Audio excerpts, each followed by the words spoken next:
Hi friends, ಎಲ್ಲರೂ ಹೇಗಿದ್ದೀರಾ? Welcome to my channel. ಮನುಷ್ಯ ಜೀವನದಲ್ಲಿ ಮಾಡುವ ಕರ್ಮಗಳ ಫಲವನ್ನು ನಾವು ಈ ಜೀವನದಲ್ಲಿಯೇ ಅನುಭವಿಸಬೇಕಾಗುತ್ತದೆ.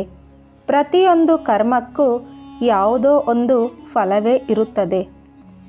ಇಂದು ನಮಗೆ ಹೇಳುವ ಕತೆ ಜ್ಞಾನವರ್ಧಕ ಮತ್ತು ಪ್ರೇರಣಾದಾಯಕವಾಗಿದೆ. ಹಾಗಾದರೆ ನಾವು ಕತೆಯ ಕಡೆ ಸಾಗೋಣ. ಒಂದು ಸಣ್ಣ ಹಳ್ಳಿಯಲ್ಲಿ ವಯಸ್ಸಾದ ಅಜ್ಜಿ ಒಬ್ಬರು ವಾಸಿಸುತ್ತಿದ್ದರು. ಆಕೆಗೆ 3 ಪುತ್ರರು ಇದ್ದರು. ಆ ವಯಸ್ಸಾದ ಅಜ್ಜಿ ತುಂಬ ಧಾರ್ಮಿಕರಾಗಿದ್ದರು ಮತ್ತು ಪ್ರತಿದಿನವೂ ಪೂಜೆ ಪಠಣಗಳಲ್ಲಿ ಸಮಯ ಕಳೆಯುತ್ತಿದ್ದರು.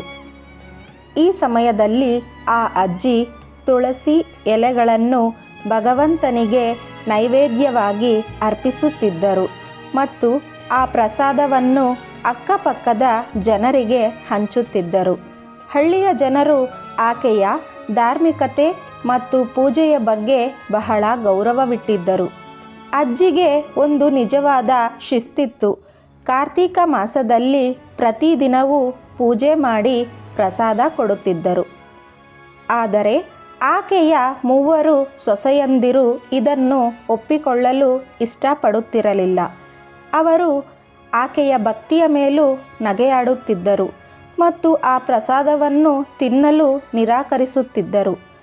ಇಂತಹ ಮಾತುಗಳನ್ನು ಕೇಳಿದ ಅಜ್ಜಿ ತುಂಬ ದುಃಖಪಡುತ್ತಿದ್ದರು. ಅಜ್ಜಿಯ ಪತಿ ಕೆಲವು ದಿನಗಳ ಹಿಂದೆ ನಿಧನರಾದುದರಿಂದ ಅವರು ಈಗ ಸಂಪೂರ್ಣ ಒಂಟಿಯಾಗಿಬಿಟ್ಟರು. ಆಕೆಯ ಮಕ್ಕಳು ತಮ್ಮ ಹೆಂಡತಿಯ ಮಾತಿಗೆ ಕಿವಿಗೊಟ್ಟು ತಾಯಿಯಿಂದ ದೂರವಾಗಿದ್ದರು. ಆದ್ದರಿಂದ ಆಕೆ ತನ್ನ ಪೂಜೆಯಲ್ಲೇ ಮನಸ್ಸು ಒತ್ತಿಕೊಂಡು ನೆರೆಹೊರೆಯವರಿಗೆ ಮಾತ್ರ ಪ್ರಸಾದವನ್ನು ಹಂಚುತ್ತಿದ್ದರು.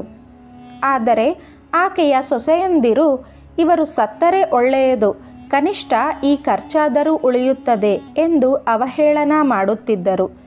ಅಜ್ಜಿ ತನ್ನ 3 ಮಕ್ಕಳನ್ನು ತುಂಬ ಪ್ರೀತಿಯಿಂದ ಸಾಕಿದ್ದರು. ಅವರು ಮತ್ತು ಆಕೆಯ ಪತಿ ಒಟ್ಟಿಗೆ ಕೆಲಸ ಮಾಡಿ ಮಕ್ಕಳನ್ನು ಬೆಳೆಸಿದ್ದರು. ಆಕೆಗೆ ತನ್ನ ಮಕ್ಕಳ ಸಹಾಯದ ಅಗತ್ಯವಿರುವ ಸಮಯದಲ್ಲಿ ಅವರು ಆಕೆಯನ್ನೇ ತೊರೆದು ಹೋದರು. ವಯಸ್ಸಾದ ತಾಯಿ ದೇವರ ಮುಂದೆ ಕಣ್ಣೀರಿಡುತ್ತಿದ್ದರು. ಹೇ ಭಗವಂತ, ನಾನು ಯಾರಿಗೂ ಕೆಟ್ಟದ್ದು ಬಯಸಿಲ್ಲ, ಅವರಿಗೆ ಸರಿ ದಾರಿ ತೋರಿಸು ಎಂದು ಪ್ರಾರ್ಥಿಸುತ್ತಿದ್ದರು. ಆಕೆ ತಮ್ಮ ಧಾರ್ಮಿಕ ಆಚರಣೆಗಳು, ಪೂಜೆ ಪಠಣ ಹಾಗೂ ದಾನ ಪುಣ್ಯವನ್ನು ಎಂದಿಗೂ ತೊರೆದಿಲ್ಲ. ಆದರೆ ಆಕೆಯ 3 ಸೊಸೆಯಂದಿರು ಇದನ್ನು ನಿಲ್ಲಿಸಬೇಕು ಎಂದು ನಿರ್ಧಾರ ಮಾಡಿಕೊಂಡರು.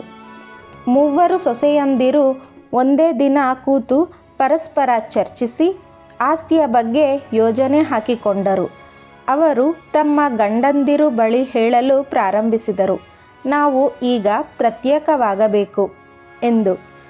ಚಿಕ್ಕ ಸೊಸೆ ತನ್ನ ಗಂಡನಿಗೆ ಹೇಳಿದರು, ನೋಡಿ, ದೊಡ್ಡಣ್ಣನ ಮಕ್ಕಳಿಗೆ ಈಗಲೇ ದೊಡ್ಡ ವಯಸ್ಸಾಗುತ್ತಿದೆ.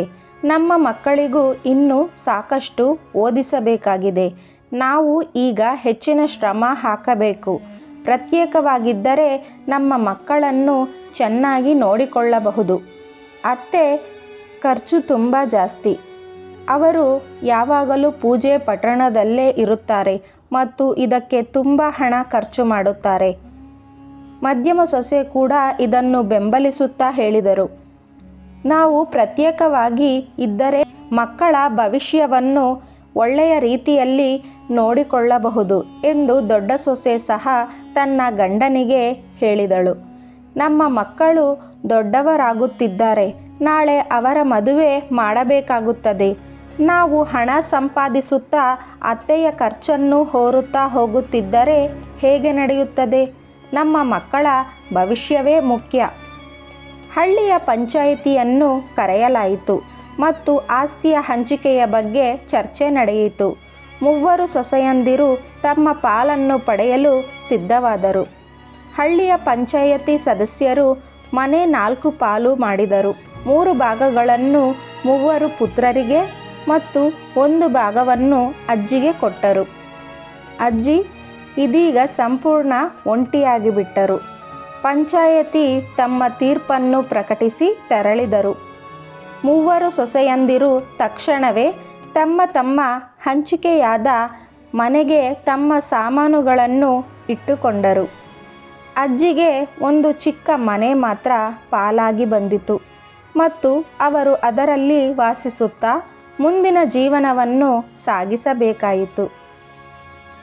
ಆಕೆ ಈಗ ತನ್ನ ಮಕ್ಕಳಿಂದ ಸಂಪೂರ್ಣ ದೂರವಾದರು. ಆದರೆ ಆಕೆ ತನ್ನ ನಿತ್ಯದ ಧಾರ್ಮಿಕ ಆಚರಣೆಗಳನ್ನು ತೊರೆದಿಲ್ಲ. ಪ್ರತಿದಿನ ಮುಂಜಾನೆ ಎದ್ದು ಗಂಗಾ ಸ್ನಾನ ಮಾಡುತ್ತಿದ್ದರು ಮತ್ತು ಭಗವಾನ್ ವಿಷ್ಣು ಹಾಗೂ ಮಾತೆ ಲಕ್ಷ್ಮಿ ಪೂಜೆ ಮಾಡುತ್ತಿದ್ದರು. ಆದರೆ ಈಗ ಆಕೆ ತುಂಬ ಒಂಟಿಯಾಗಿ ಬಿಟ್ಟರು. ಹೇ ಭಗವಂತ, ನನಗೆ ಈ ದುಃಖದಿಂದ ಮುಕ್ತಿಯನ್ನು ಕೊಡು. ನನ್ನ ಮಕ್ಕಳಿಗೆ ಒಳಿತು ಮಾಡು ಮತ್ತು ಅವರಿಗೆ ಸರಿಯಾದ ದಾರಿ ತೋರಿಸು. ವಯಸ್ಸಾದ ತಾಯಿಗೆ ಉಳಿದಿದ್ದಷ್ಟು ಅಕ್ಕಿ, ಬೇಳೆ ಮತ್ತು ಹಿಟ್ಟಿನಿಂದಲೇ ಜೀವನ ಸಾಗಿಸುತ್ತಿದ್ದರು. ಅವರು ತನ್ನೊಳಗೆ ಈಗ ನನ್ನ ಜೀವನ ಹೇಗೆ ಸಾಗಿಸಬೇಕು ಎಂದು ಹೇಳಿಕೊಳ್ಳುತ್ತಿದ್ದರು. ಒಂದು ದಿನ ತಾಯಿ ತನ್ನ ಮನೆಯಲ್ಲಿ ಕುಳಿತು ಕಣ್ಣೀರಿಟ್ಟು ರೋದಿಸುತ್ತಿದ್ದಾಗ ಒಬ್ಬ ಯುವಕ ಬಂದು ಬಾಗಿಲು ತಟ್ಟಿದನು. ಅಜ್ಜಿ ಬಾಗಿಲು ತೆರೆಯುತ್ತಿದ್ದಂತೆ ಸುಮಾರು 17-18 ವರ್ಷದ ಬಲಿಷ್ಠ ಯುವಕನನ್ನು ನೋಡಿದರು. ಅವನ ಮುಖದ ಮೇಲೆ ಅದ್ಭುತ ತೇಜಸ್ಸು ಹೊಳೆಯುತ್ತಿತ್ತು. ಅಮ್ಮ, ನೀವು ನನಗೆ ಪರಿಚಯವಿಲ್ಲ, ಆದರೆ ನಾನು ನಿಮ್ಮ ಸಂಬಂಧಿ. ಬಂದಿದ್ದೇನೆ. ನನ್ನ ಹೆಸರು ಕೃಷ್ಣ. ನನ್ನ ತಂದೆ ನಿಮ್ಮ ಸಹಾಯಕ್ಕಾಗಿ ನನ್ನನ್ನು ಕಳುಹಿಸಿದ್ದಾರೆ. ಅಜ್ಜಿ ಆಶ್ಚರ್ಯದಿಂದ ಕೇಳಿದರು, ಕೃಷ್ಣ, ನೀನು ನನ್ನ ಸಂಬಂಧಿನಾ? ನಾನು ನಿನ್ನನ್ನು ಎಂದಿಗೂ ನೋಡಿಲ್ಲ. ಅಜ್ಜಿ ಕೃಷ್ಣನನ್ನು ಒಳಗೆ ಕರೆಯುತ್ತಾ ಆ ಯುವಕನಿಗೆ ಒಂದು ಗ್ಲಾಸು ನೀರು ಮತ್ತು ಸ್ವಲ್ಪ ಬೆಲ್ಲ ನೀಡಿದರು. ಕೃಷ್ಣ ನೀರು ಕುಡಿದು ಬೆಲ್ಲ ತಿಂದರು. ನಂತರ ಅವರು ತನ್ನ ಚೀಲದಿಂದ ಕೆಲವೊಂದು ಆಹಾರ ಸಾಮಾನುಗಳು, ಬಟ್ಟೆಗಳು ತೆಗೆಯಲು ಪ್ರಾರಂಭಿಸಿದರು. ಅಮ್ಮ, ನೀವು ಹಸಿವಿನಿಂದ ಇರಬೇಡಿ. ನಾವು ಪ್ರತಿದಿನ ನಿಮಗೆ ಆಹಾರ ಕಳುಹಿಸುತ್ತೇವೆ. ಅಜ್ಜಿ ಕೃಷ್ಣನಿಗೆ ಆಶೀರ್ವಾದ ನೀಡಿ, ಮಗು, ನಿನಗೆ ತುಂಬ ಧನ್ಯವಾದಗಳು. ನೀನು ನನಗಾಗಿ ಮಾಡಿದ ಈ ಒಳ್ಳೆಯ ಕಾರ್ಯಕ್ಕೆ ನಾನು ದೇವರಿಗೆ ನಿನ್ನ ಸುಖ ಸಂಪತ್ತಿಗಾಗಿ ಪ್ರಾರ್ಥಿಸುತ್ತೇನೆ. ಈಗ ವಯಸ್ಸಾದ ತಾಯಿಗೆ ಪ್ರತಿದಿನ ಆಹಾರ ಲಭ್ಯವಾಗುತ್ತಿತ್ತು. ಆಕೆ ಹಿಂದಿನಂತೆ ನೈವೇದ್ಯ ಸಿದ್ಧಪಡಿಸಿ ದೇವರಿಗೆ ಅರ್ಪಿಸುತ್ತಿದ್ದರು ಮತ್ತು ನೆರೆಹೊರೆಯವರಿಗೆ ಪ್ರಸಾದ ಹಂಚುತ್ತಿದ್ದರು. ಆದರೆ ಈ ದೃಶ್ಯವನ್ನು ನೋಡಿ ಆಕೆಯ ಮೂವರು ಸೊಸೆಯಂದಿರಿಗೆ ತುಂಬ ಹೊಟ್ಟೆ ಕಿಚ್ಚಾಗತೊಡಗಿತು. ಅತ್ತೆ ಹಸಿವಿನಿಂದ ನರಳಬೇಕು ಅಂತ ನಾವು ಪ್ರತ್ಯೇಕ ಮಾಡಿದ್ವಿ, ಆದರೆ ಆಕೆಗೆ ಊಟ ಎಲ್ಲಿಂದ ಬರುತ್ತಿದೆ ಎಂದು ಮೂವರು ಸೊಸೆಯಂದಿರು ಅಚ್ಚರಿಯಿಂದ ಯೋಚಿಸಲಾರಂಭಿಸಿದರು. ಇವರಿಗೆ ಯಾರಾದರೂ ಹಣಕಾಸು ಕೊಡುತ್ತಿದ್ದಾರಾ? ಅತ್ತೆಯ ಆರೋಗ್ಯ ಹಳೆಗಿಂತಲೂ ಉತ್ತಮವಾಗುತ್ತಿದೆ ಎಂಬುದನ್ನು ಕಂಡು ಅವರ ಅಸಹನೆಯು ಇನ್ನಷ್ಟು ಹೆಚ್ಚಿತು. ಅತ್ತೆಯನ್ನು ನಾವು ಬೇರೆ ಇಟ್ಟಿದ್ದರೂ ಈಕೆ ಇನ್ನೂ ಚೆನ್ನಾಗಿ ಬದುಕುತ್ತಿದ್ದಾರೆ, ಇದು ಹೇಗೆ ಸಾಧ್ಯ ಎಂದು ಆಶ್ಚರ್ಯಪಟ್ಟರು. ಒಂದು ದಿನ ಆ ಸೊಸೆಯಂದಿರು ತೀರ್ಮಾನಿಸಿದರು, ನಾವು ಅತ್ತೆಯ ಮನೆಗೆ ಹೋಗಿ ನೋಡೋಣ, ಅಲ್ಲೆಲ್ಲ ಏನಾಗುತ್ತಿದೆ. ಮರುದಿನ ಅತ್ತೆ ಗಂಗಾ ಸ್ನಾನಕ್ಕೆ ಹೋಗಿದ್ದಾಗ ಮೂವರು ಸೊಸೆಯಂದಿರು ಆಕೆಯ ಮನೆಗೆ ನುಗ್ಗಿದರು. ಮೂವರು ಸೊಸೆಯಂದಿರು ಪರಸ್ಪರ ಚರ್ಚಿಸುತ್ತಾ ಹೇಳಿದರು, ಅತ್ತೆ ಬಹಳ ಬುದ್ಧಿವಂತೆ. ನಾವು ಊಹಿಸಿದಂತೆ ಹಸಿವಿನಿಂದ ನರಳುತ್ತಿಲ್ಲ. ಇಲ್ಲಿ ನೋಡಿದರೆ ಎಲ್ಲವನ್ನೂ ಸಂಗ್ರಹಿಸಿಕೊಂಡಿದ್ದಾರೆ. ದೊಡ್ಡ ಸೊಸೆ ಕೋಪದಿಂದ ಹೇಳಿದರು, ಇವರೇ ಖಂಡಿತ ನಮ್ಮ ಮನೆಯಲ್ಲಿಂದ ಕದ್ದಿರಬಹುದು. ನಾವು ಕೆಲಸದಲ್ಲಿ ನಿರತವಾಗಿದ್ದಾಗ ಈಕೆ ಎಲ್ಲ ಕದ್ದುಕೊಂಡಿರಬಹುದು. ಚಿಕ್ಕ ಸೊಸೆ ಸಹ ಒಪ್ಪಿಕೊಂಡರು. ಸರಿ, ನಾವು ಈಕೆಯ ವಿರುದ್ಧ ಏನಾದರೂ ಮಾಡಬೇಕು. ಹಾಗೆ ಆ ಮೂವರು ಸೊಸೆಯಂದಿರು ಇರುವ ಆಹಾರ ವಸ್ತುಗಳನ್ನು ತೆಗೆದುಕೊಂಡು ಹೋಗಲು ಪ್ರಾರಂಭಿಸಿದರು. ಆಗಲೇ ಅವರು ಊಟದ ಸಾಮಾನುಗಳನ್ನು ಎತ್ತಿದ ಕ್ಷಣ ಅದರಲ್ಲಿ ಏನೋ ಅಸಾಧಾರಣ ವಿಷಯ ಅವರ ಗಮನಕ್ಕೆ ಬಂತು. ಅದರಲ್ಲಿ ಅದ್ಭುತ ಘಟನೆ ಸಂಭವಿಸಿತು. ಮೂವರು ಸೊಸೆಯಂದಿರ ಕೈಕಾಲುಗಳು ನಿಧಾನವಾಗಿ ನಾಯಿಯಾಗಿ ಪರಿವರ್ತನೆಯಾಗತೊಡಗಿದವು. ಅವರನ್ನು ಭಯ ಕವಿದು ಹೋಯಿತು. ಅವರು ಭಯದಿಂದ ಕೂಗಲು ಪ್ರಾರಂಭಿಸಿದರು. ಆದರೆ ಯಾರೂ ಸಹಾಯ ಮಾಡಲು ಸಾಧ್ಯವಾಗಲಿಲ್ಲ. ಕೆಲವೇ ಕ್ಷಣಗಳಲ್ಲಿ ಮೂವರು ಸೊಸೆಯಂದಿರು ನಾಯಿಗಳಾಗಿ ಪರಿವರ್ತಿತವಾದರು. ಅಮ್ಮ ನಾಯಿಗಳಾಗಿ ಬಿಟ್ಟಿದ್ದಾರೆ ಎಂದು ಮಕ್ಕಳು ಅಚ್ಚರಿಯಿಂದ ಅತ್ತೋಡಲಾರಂಭಿಸಿದರು.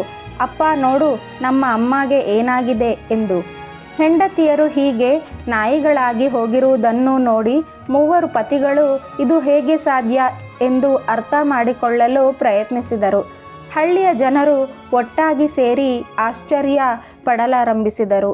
ಇದು ಹೇಗೆ ಸಂಭವಿಸಿತು? ಎಲ್ಲರೂ ಅಜ್ಜಿಯ ನಿರೀಕ್ಷೆಯಲ್ಲಿ ಕಾಯಲು ತೀರ್ಮಾನಿಸಿದರು. ಇತ್ತ ಅಜ್ಜಿ ದಿನವೂ ಪೂರ್ವದಂತೆ ತನ್ನ ಧಾರ್ಮಿಕ ಆಚರಣೆಗಳಲ್ಲಿ ನಿರತರಾಗಿದ್ದರು. ಕೃಷ್ಣನು ಪ್ರತಿದಿನ ಆಹಾರ ತರಿಸುತ್ತಾ ತಾಯಿ ದೇವರಿಗೆ ನೈವೇದ್ಯ ಸಮರ್ಪಿಸಿ ನೆರೆಹೊರೆಯವರಿಗೆ ಪ್ರಸಾದ ಹಂಚುತ್ತಿದ್ದರು. ಆಕೆಗೋ ಈ ಎಲ್ಲ ಘಟನೆಗಳ ಬಗ್ಗೆ ಯಾವುದೇ ತಿಳುವಳಿಕೆ ಇರಲಿಲ್ಲ. ಆಕೆಗೆ ತೋಚುತ್ತಿರಲಿಲ್ಲ. ಎಲ್ಲವೂ ಹಿಂದಿನಂತೆಯೇ ಚಲಿಸುತ್ತಿದೆ.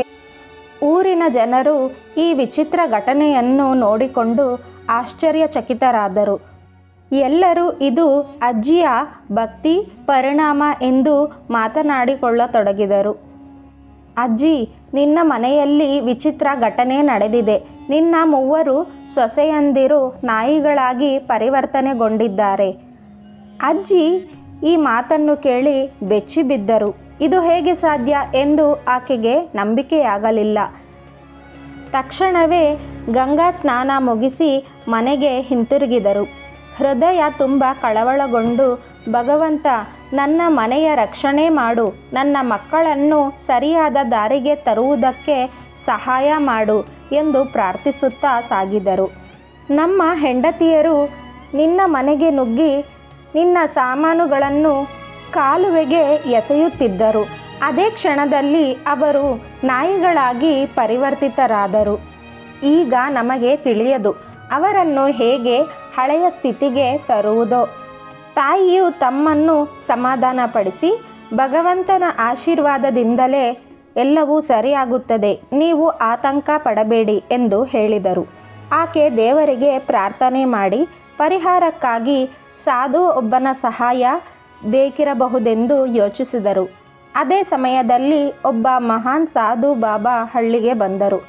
ಅವರು ಈ ಸಮಸ್ಯೆಗೆ ಪರಿಹಾರ ಹೇಳಿದರು. ನೀನು ಕಾರ್ತಿಕ ಮಾಸದಲ್ಲಿ ವಿಶೇಷ ಪೂಜೆ ಮಾಡಬೇಕು. ನಿನ್ನ ಸ್ನಾನದ ನೀರಿನಿಂದ ಸೊಸೆಯಂದಿರಿಗೆ ಸ್ನಾನ ಮಾಡಿಸಬೇಕು. ನಂತರ ಬ್ರಾಹ್ಮಣರಿಗೆ ಊಟವನ್ನು ಸಮರ್ಪಿಸಿ ಅವರ ಉಳಿದ ಆಹಾರವನ್ನು ನೀರಿನಲ್ಲಿ ಹರಿಯಬಿಡಬೇಕು.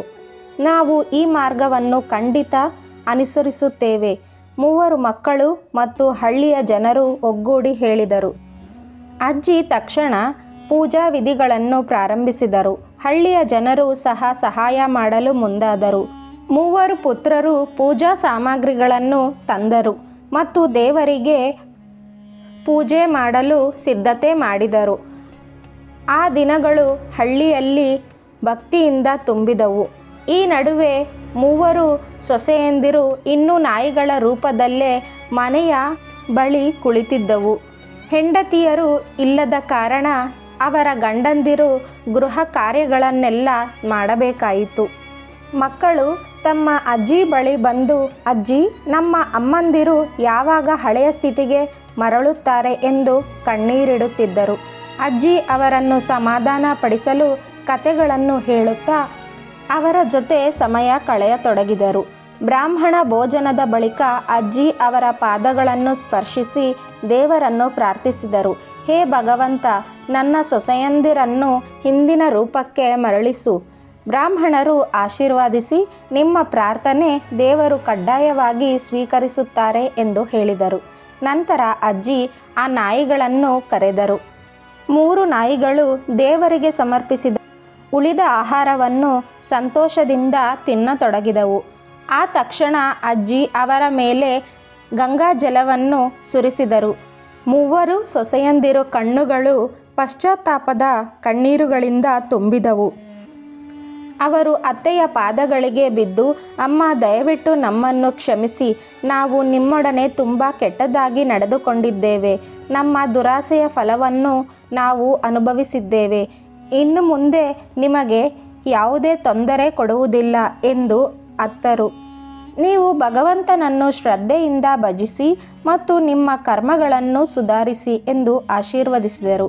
ಮೂವರು ಸೊಸೆಯಂದಿರು ಪ್ರತಿಜ್ಞೆ ಮಾಡಿದರು, ನಾವು ಪ್ರತಿ ವರ್ಷ ಕಾರ್ತಿಕ ಸ್ನಾನ ಮಾಡುತ್ತೇವೆ, ಪೂಜೆಯನ್ನು ನಿಷ್ಠೆಯಿಂದ ಮಾಡುತ್ತೇವೆ ಮತ್ತು ಎಂದಿಗೂ ತಾಯಿಯನ್ನು ಅವಮಾನಿಸುವುದಿಲ್ಲ. ಇದರಿಂದ ಪೂರ ಕುಟುಂಬ ಪುನಃ ಒಗ್ಗೂಡಿತು. ಅಜ್ಜಿಯ ಭಕ್ತಿ ಮತ್ತು ತಪಸ್ಸು ಹೊಸ ಜೀವನ ನೀಡಿತು.